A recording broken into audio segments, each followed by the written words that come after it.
In this video, we're going to talk about how to and show you how to import information into Knackly.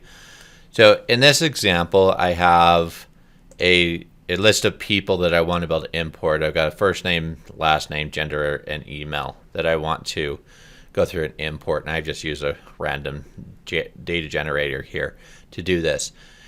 So now how would I go about getting these names in?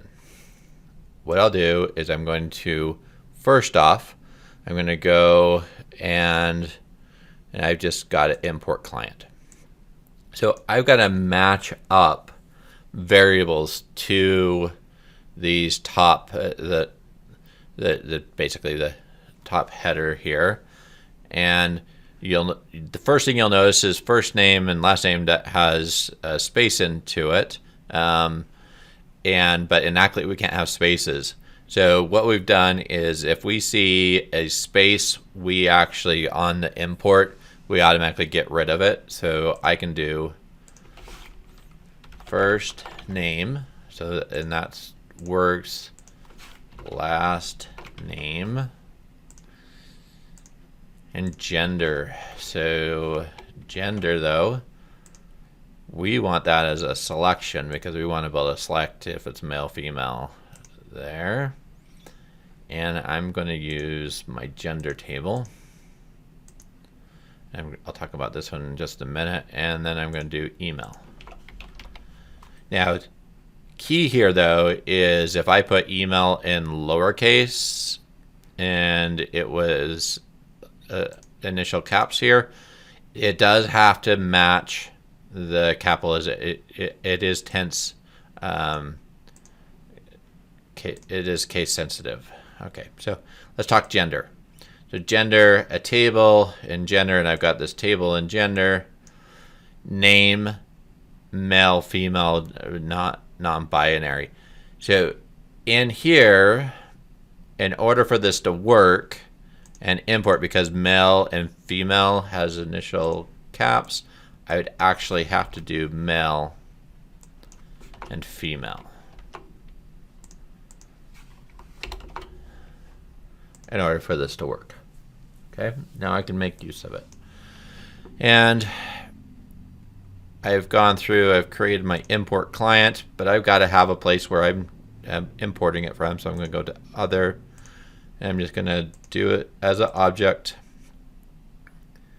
It's going to be a list, and I'm going to do import client and import client. Now I have this in other. So now let's just go through in Word. We're going to create a new template.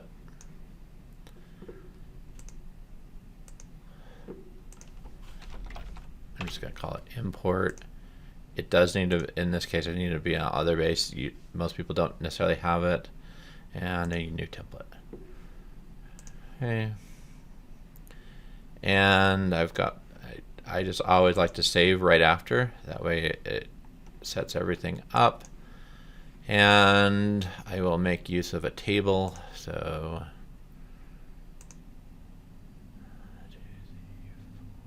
two of those. Go through and table properties, options, get rid of automatic resize so I get exactly what I want. And so we're going to do name. Let's see, gender. Let's do first name. First name, last name, gender, and email. And I'm just going to split this table up so I can insert everything in. And I'm going to insert this list without punctuation.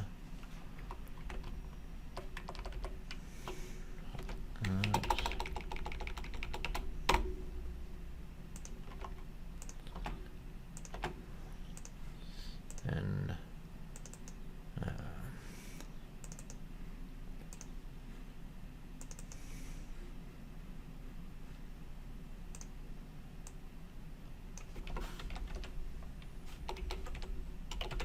The reason why this is blank is because in my object, I don't have anything in the summary template. So if I just put first, if I just were to drag first name in there, save, and refresh, then it'll bring it in.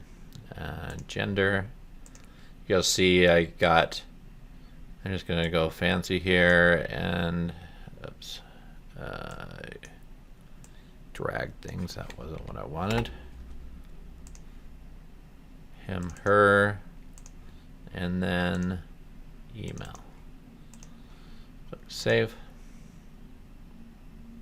And that's saved. Next thing I need to do, and this is the last step,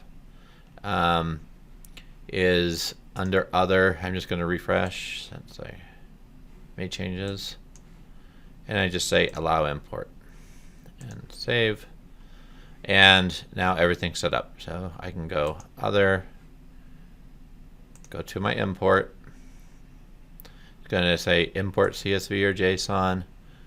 I can click on my file, and then it brought in all of my information.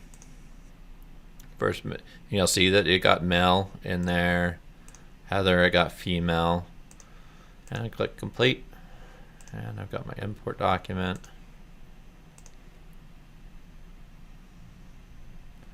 And him, her, and all their information in. And that's how you can make use of imports to make your life easier. Where you have data that's in other areas, you can make use of it. Thanks.